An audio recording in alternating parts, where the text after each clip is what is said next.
اس سے بڑی فخر کی بات اور کیا ہوگی کہ اللہ نے ہمیں حضرت محمد صلی اللہ علیہ وسلم کی امت میں پیدا فرمایا۔ انسان کو اپنے اوپر غرور و تکبر نہیں کرنا چاہیے۔ اللہ کی لاٹھی بڑی بے آواز ہے، جب اس کی پکڑ ہوتی ہے انسان تباہ برباد ہو جاتا ہے۔ دوسروں پر تنقید کرنے اور ان کی غلطی پر اللہ اللہ کرنے سے بہتر ہے اپنی غلطی پر استغفار کیا جائے۔ وقت اچھا ہو یا برا، میرا اللہ کبھی بھی ساتھ نہیں چھوڑتا۔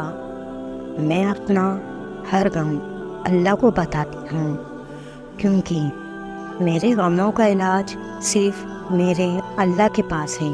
جب انسان اپنے رب پر اس قدر بھروسہ کر لیتا ہے اس کے علاوہ کوئی بھی اس کی ضرورت پوری کرنے والا نہیں، تو اللہ بھی اپنے بندے کو مایوس نہیں لوٹاتا۔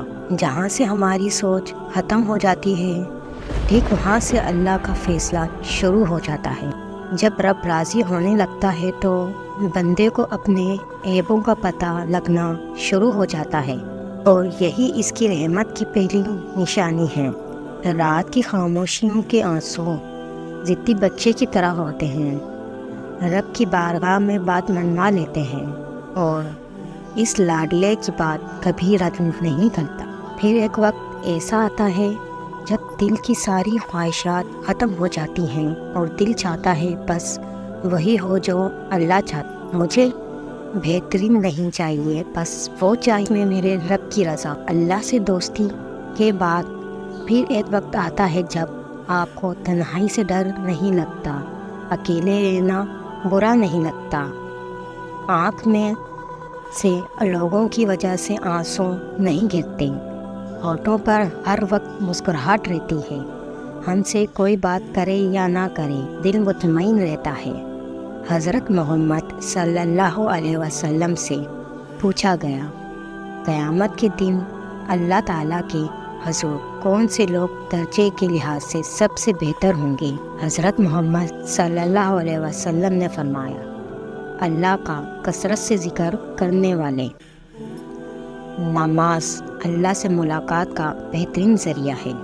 کہتا ہے، میں تمہاری قبر میں تمہارے ساتھ ہوں گا، مجھے پڑھتے رہو، میں تمہارا حق ادا کروں گا۔ انسان کا سب سے بہترین دوست اللہ ہے، بہت جلدی مان جاتا ہے، پرانی بات یاد نہیں کرتا، اپنے پاس سے کبھی مایوس نہیں لٹاتا۔ جنت وہ واحد شاندار جگہ ہے جہاں جانا تو سب چاہتے ہیں مگر جلدی کسی کو نہیں۔ عام طور پر یادیں نڈھال کر دیتی ہیں، مگر ایک یاد ایسی ہے جو نہال کرتی ہے، اور وہ ہے اللہ کی یاد۔ انسان جب کچھ برا کرتا ہے تو دائیں بائیں آگے پیچھے اچھی طرح دیکھ لیتا ہے، بس اوپر نہیں دیکھتا۔ ہم اتنا خوبصورت مذہب ہے کہ مسکرانے پر بھی آپ کو اجر ملتا ہے۔ تو کوئی چیز مانگے اور وہ تجھے مل جائے تو اس دن اللہ عز و جل سے جنت مانگ لے، ہو سکتا ہے وہ دن تیرے لیے قبولیت آتی۔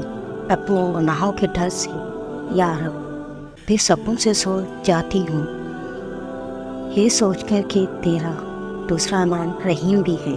وہ دن کبھی مت دکھانا یہ پروردگار کہ مجھے میں غرور آ جائے۔ رکھنا سب کے دلوں میں اس طرح کی ہر کوئی دعا دینے پر مجبور ہو جائے۔ آمین۔